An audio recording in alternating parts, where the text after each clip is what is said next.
where 6 and 7-figure CEOs build their purpose-driven legacy businesses through proven branding, marketing, and sales strategies so that they don't have to sacrifice their income and happiness for their mission.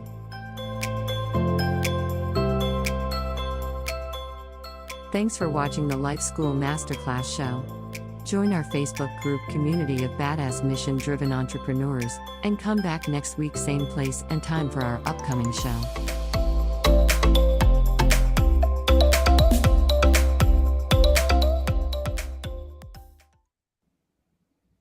Hello everyone. Happy Monday, purpose-driven entrepreneurs. I hope that you are starting your week off right and you are productive so far.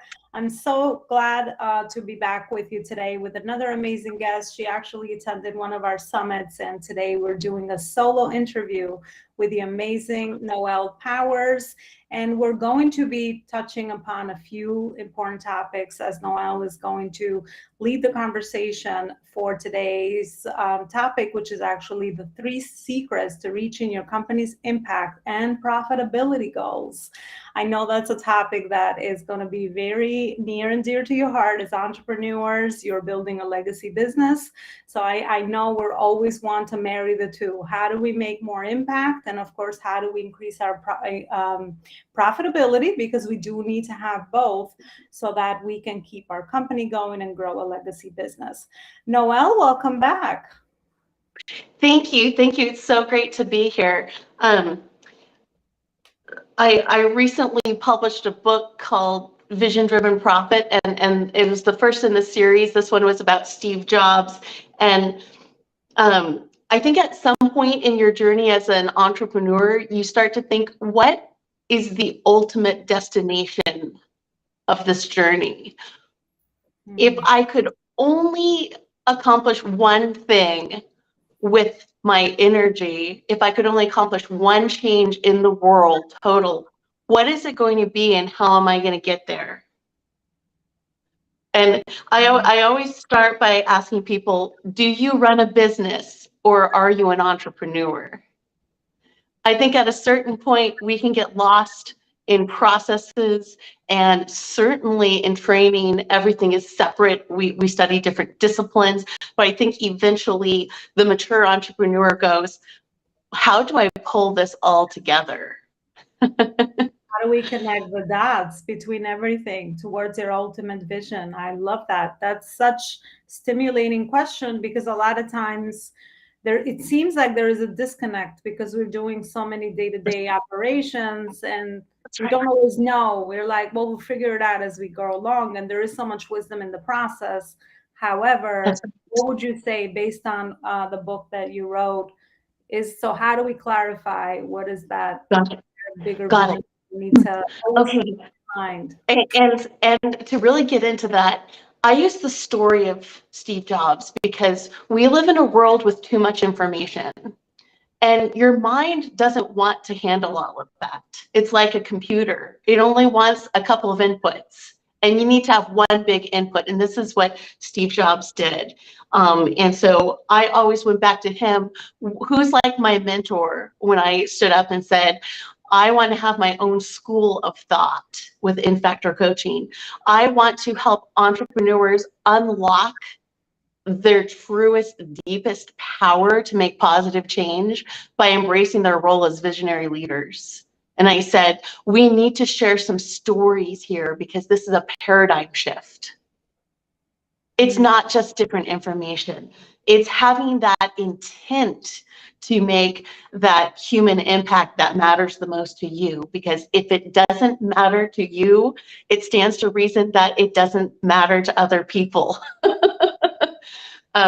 So I boiled it down to 3 things, and I'd like to go back to a point in time.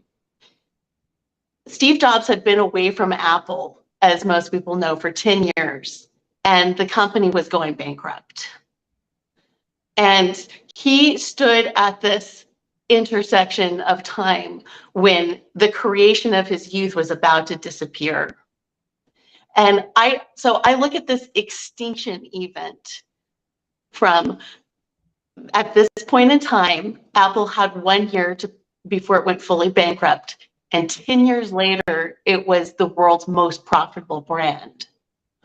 What was it that made the difference? Talk about just surviving. Talk about the trailer that is hanging off the side of the cliff to being America's most trusted and profitable brand. And it really comes down to Jobs' intent. If Steve Jobs had a superpower, it was the intent that he had. In his early career, his intent was to make this change. He was going to take the power of computing from the corporations and the government as a device to empower the individual.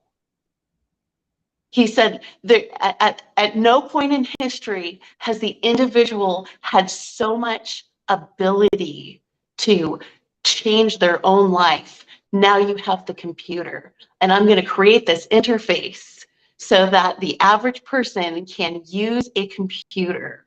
And he says it's going to disrupt industries. And he says the power of the individual is going to grow exponentially. And so he brought us the personal computer. But what I love is he always had that vision of millions of people having their lives improved.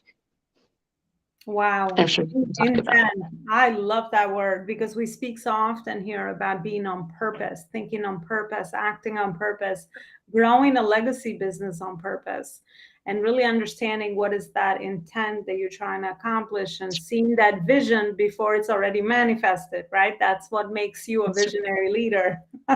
That's right. And then we talk about goals, right? And if we could, I'm talking about high level stuff here because your audience, you prime them. I mean, I love your book. It's all about connecting all the dots and doing the deep dive. If we're going to be honest as professional coaches, what is the one thing that separates people who accomplish the great things and those who don't? It's if you don't have the intention to do it in the first place, it doesn't happen. Mm-hmm. Right, at the simplest level. So going back to Steve Jobs, so he said, I have 1 year to save Apple or it's going extinct. And he said, I am going to sit down with 1 year. I have this vision and I'm going to put my head down and do what has been in my heart to accomplish with Apple my whole life. Put your head down and do what has been in your heart the whole time. And so to do this, he said, now, when companies get into trouble, we tend to shuffle, right? I've got this board of people running a business with a Me Too corporation. They have 100 products no one cares about, and there's not a single entrepreneur in the room. No one's thinking, what's the big change I'm going to make? And there are no leaders in the room because no one's standing up and saying, and I'm going to accomplish this no matter what. So he goes in and he says, what I need to do is I need to create one cohesive vision for all of Apple to run on. We will run all of our decisions through this filter because he says we can only ever have 2 or 3 priorities or no amount of resources will get it done. And so his new vision was he looked at what was happening in the world, right? He wasn't having focus groups or anything like that, but he said, what is happening on the seismic level that the old order, let's take the music industry, is dying.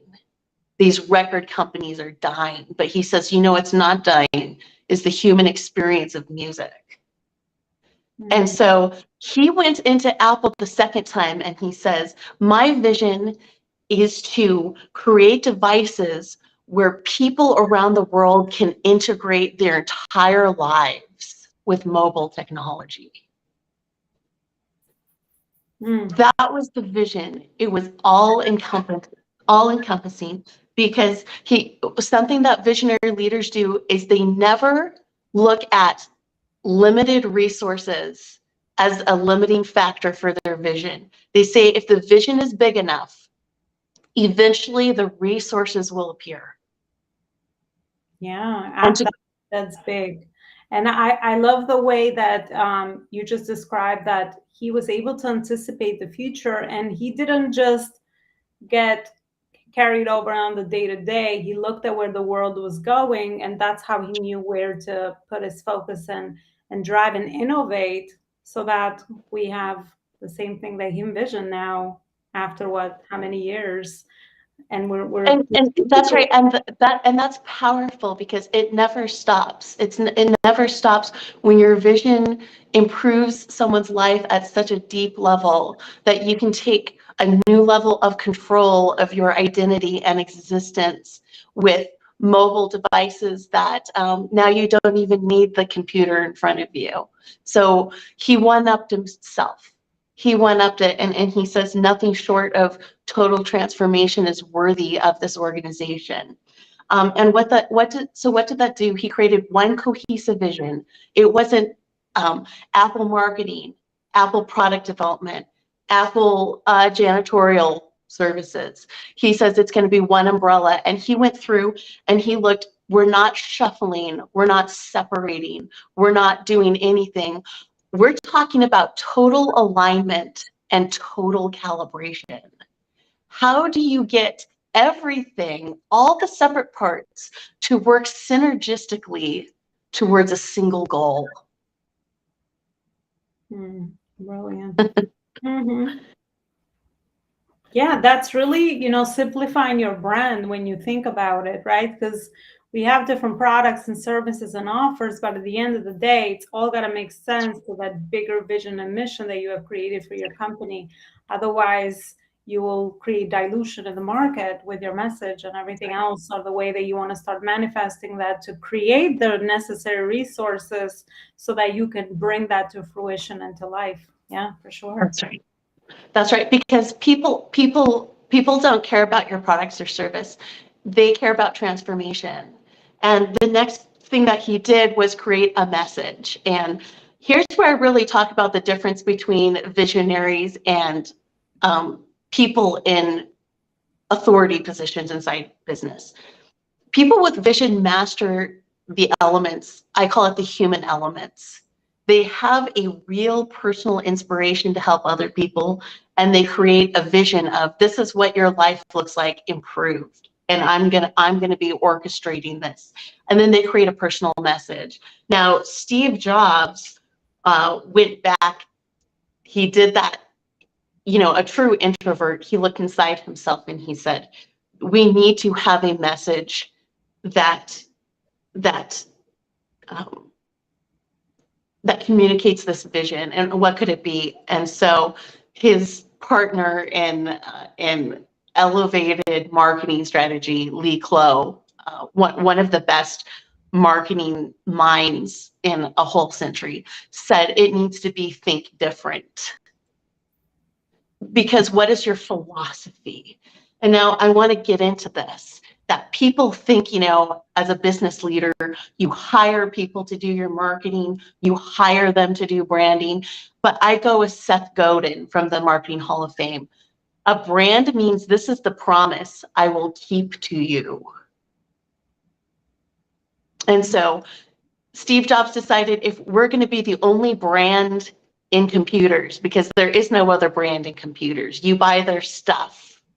But think different was a philosophical umbrella. And he says, hey, the tribe of Apple, we all think different.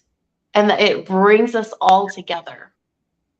So my challenge to you is, whatever your vision is, think about if you could condense the philosophy of it down to its simplest component, the most basic message that is the real beacon that attracts people, what would it be? That's a great takeaway from this interview, for sure. To sit back and think of that, and really think of that. And that's the thinking time that is so important, especially if you don't have that clarity in your business that you're living up to. I always say, think 5, 10 years, 20 years down the line. Right. For many people, that's a little nerve-wracking, because it's like, well, I don't know what's going to happen, but that's the intention you want to set, so that you have a pathway forward, so that that drives your day-to-day actions and activities that you're taking. Exactly, because people are looking for meaning. It's if you're not driving something with human meaning, that's why I call it the human elements that you have to master. This is influencing individuals at a powerful level. The greatest marketing analytics, everything right now is saying that influencers like you and I, we are the future of marketing because we have an audience and we have our message that we use in our voice, and we have a lot of power of influence because we reach people at a direct level of identity. And it's something that almost no corporation can touch. A person with 100,000 email list has more influence over people than the largest marketing budget. I believe that.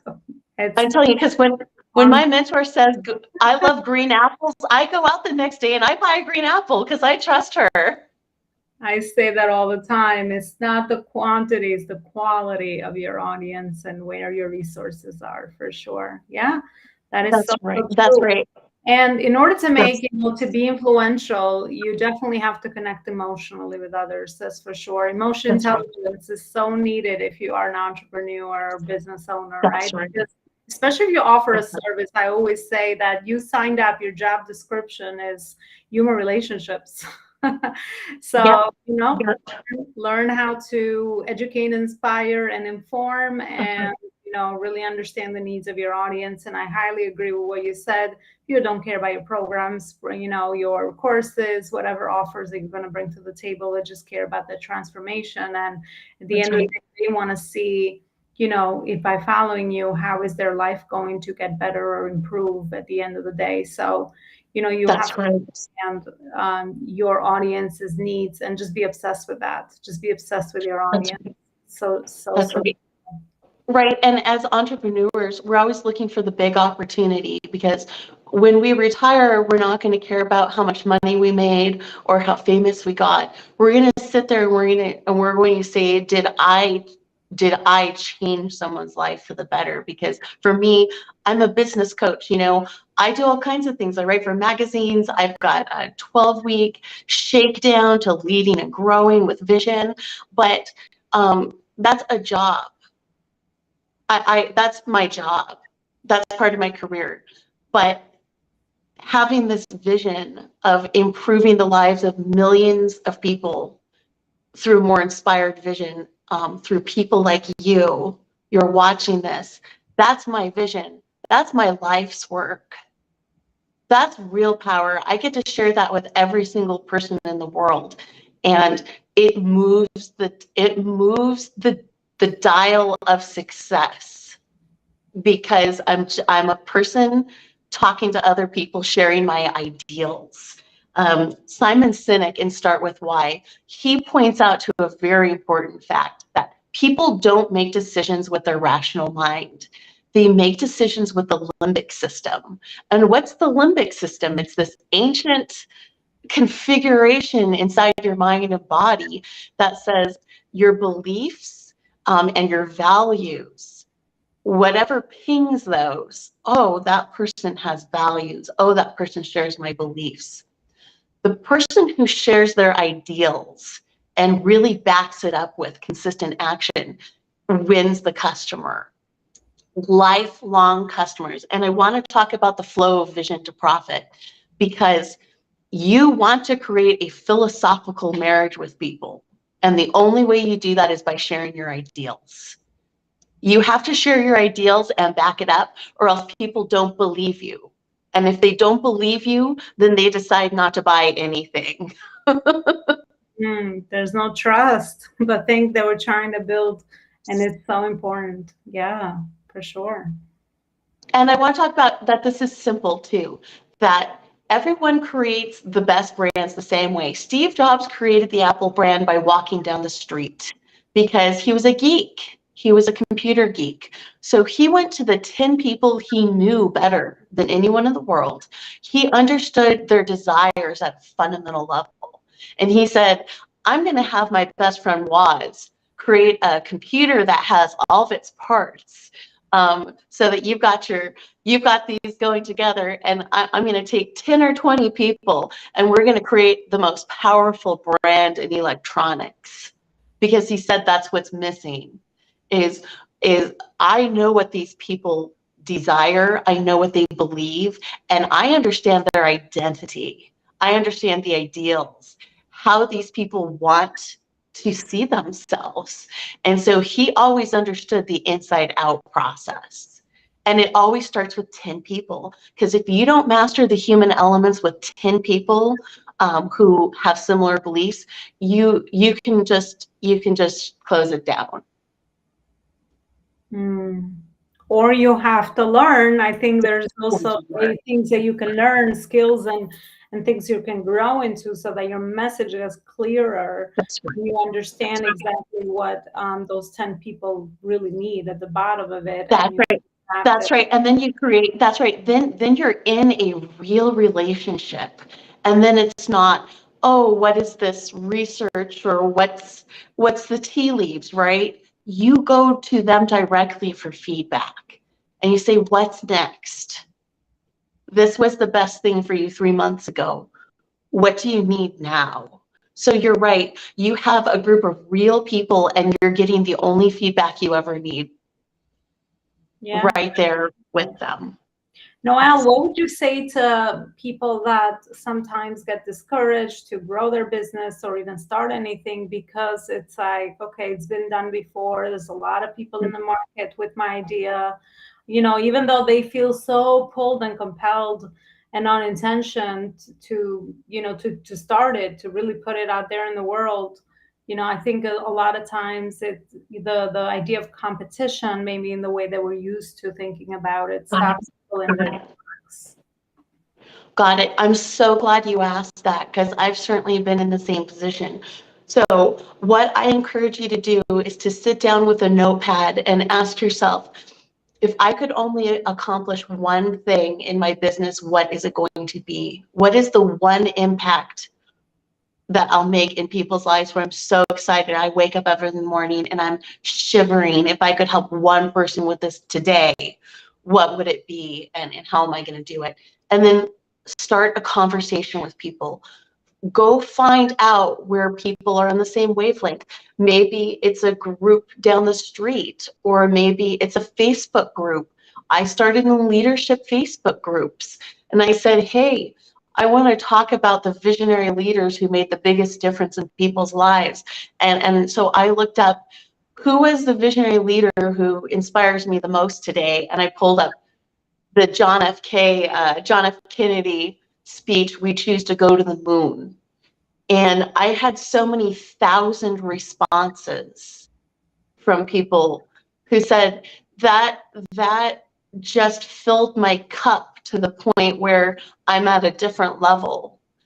And I said, well, why don't I break this down into 3 really critical parts for us in business or any capacity of leadership?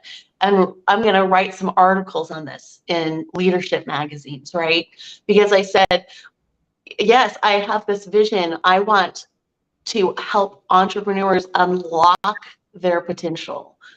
I want them to shift the paradigm to running a business to leading with vision, and go all to from what are my resources and what are to go one human impact, and I'm going to accomplish it no matter what. So I was sitting on my floor in a new state, you know, after 3 move changes in the middle of the pandemic, went through a divorce, changed careers. So I remember the day that I moved in. I had a dark apartment with no electricity on. I had my 3-year-old asleep on the carpet. And I thought, okay, what is the one thing? I've been an entrepreneur the last 20 years. It's time to focus and talk to one person today. I'm going to tell one person about this today.